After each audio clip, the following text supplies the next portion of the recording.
President, first of all, thank you very much for being here. Thank you, it's an honor. You assumed the office of the President of the European Committee of the Regions on early February 2020, if I'm correct. We may say that you became a president in the old world before pandemic and Ukraine. However, we already had to deal with Brexit and, of course, climate change. The list of crises European Union had to go through is quite long, unfortunately. How do these crises shape relationship between people, local municipalities, national government and Brussels? Do you perceive any changes? Yes, I perceive a very important change. The fact that regions and cities today, after all these crises that we have had, have proven that they have the capacity, the ability, and the know-how to react to crises quickly and bring good results for the societies. And this is why I believe, and I'm not the only one, slowly but steadily, most leaders in the European Union and in the institutions are starting to see this new reality, is that we need to move from a two-dimensional Europe, European Union and member states, to a three-dimensional Europe involving a third actor more strongly, the regions and the cities.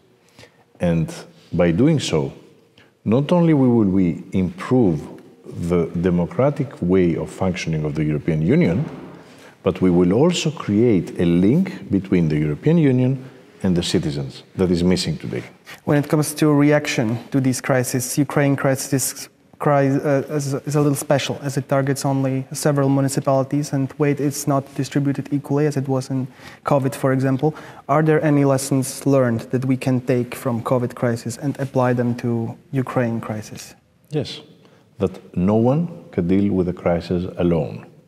We are a union of 27 member states, of 240 regions, a union of 90,000 municipalities, and only if we work together, united, we can tackle the crisis, whether it is a pandemic, or a war crisis, or a humanitarian crisis, or an energy price crisis.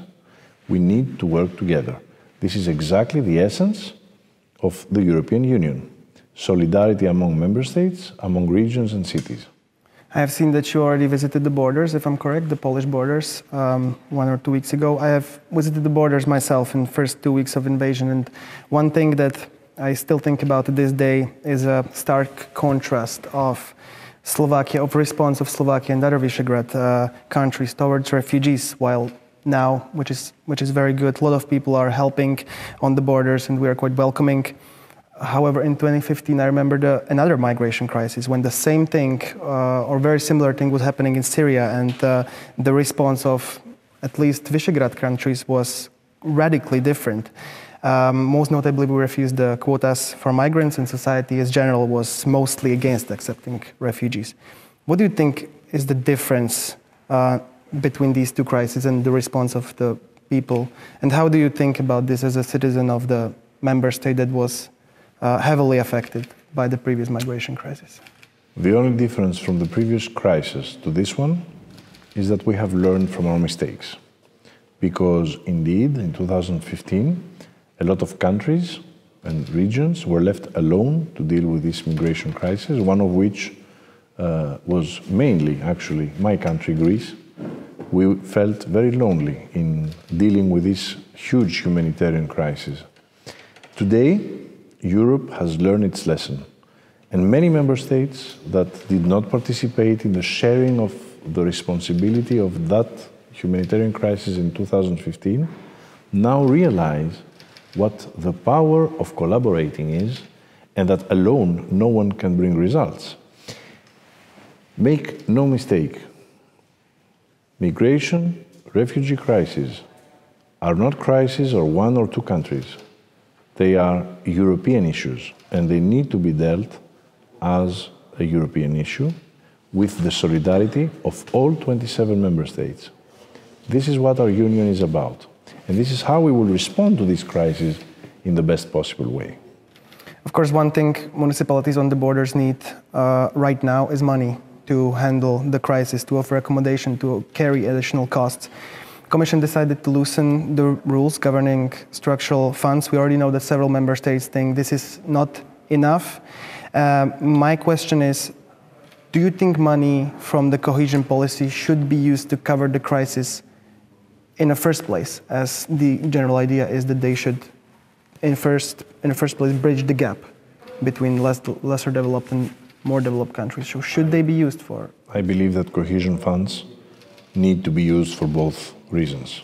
To close the gap and bridge inequalities between regions and cities of Europe, but also to tackle crises, because crises have the tendency to make these inequalities even bigger.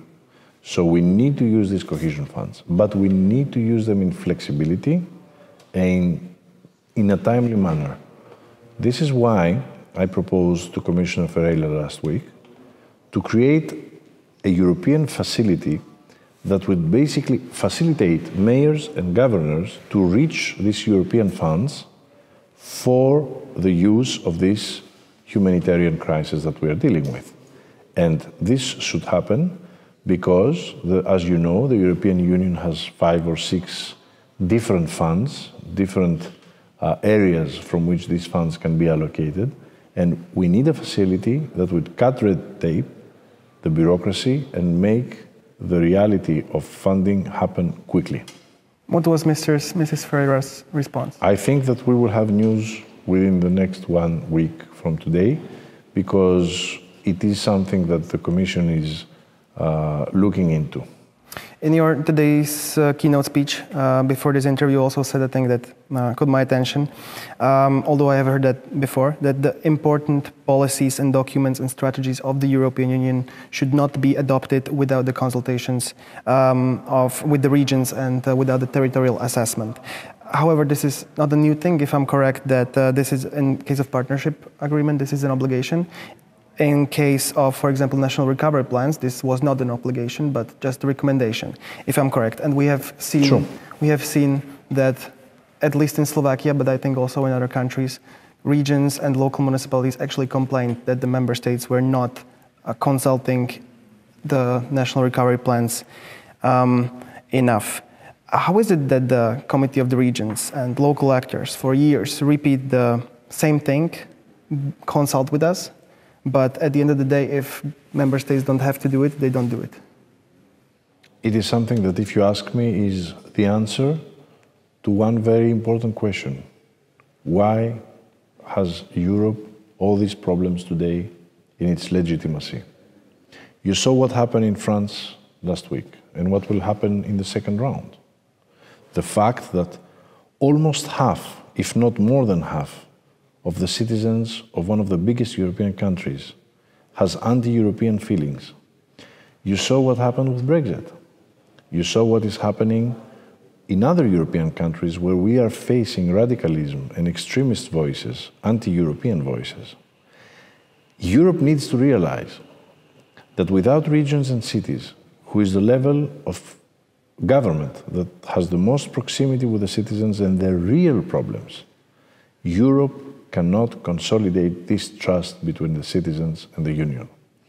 So, going to the funds, I will tell you that the reason why I'm afraid these funds will not answer the real needs of the citizens is exactly because we were not consulted enough. When, for example, in cohesion funds, we are consulted as regions and cities, the result is amazing. The absorption of funds, but most importantly, the fact that these funds end up in answering real needs of people.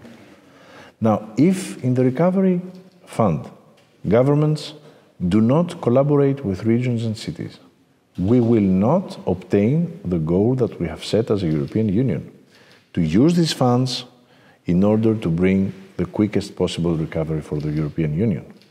So in my way, it's a one-way street. We either work together or we fail.